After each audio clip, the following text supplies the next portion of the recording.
नाजरीन अब रुख करते हैं अटक के मशहूर और मारूफ कस्बा दो मील की तरफ, जहां से हमारे district bureau chief Altaf Tahir की खसूसी रिपोर्ट के मुताबिक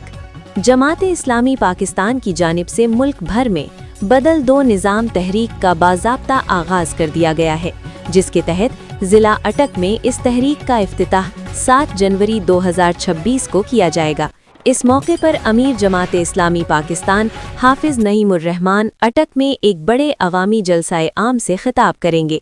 हल्के की आवाम को ये पैगाम दिया जा रहा है कि अगर वो बोसीदा और इस्तेहसाली निज़ाम से निजात चाहते हैं तो उन्हें जमात-ए-इस्लामी का साथ देना होगा, क्योंकि जमात-ए-इस्लामी ही अवाम की हकीकी नुमाइंदा जमात है, जो दियानतदारी और खुलूस के साथ अवाम के हुकूक की जंग लड़ रही है।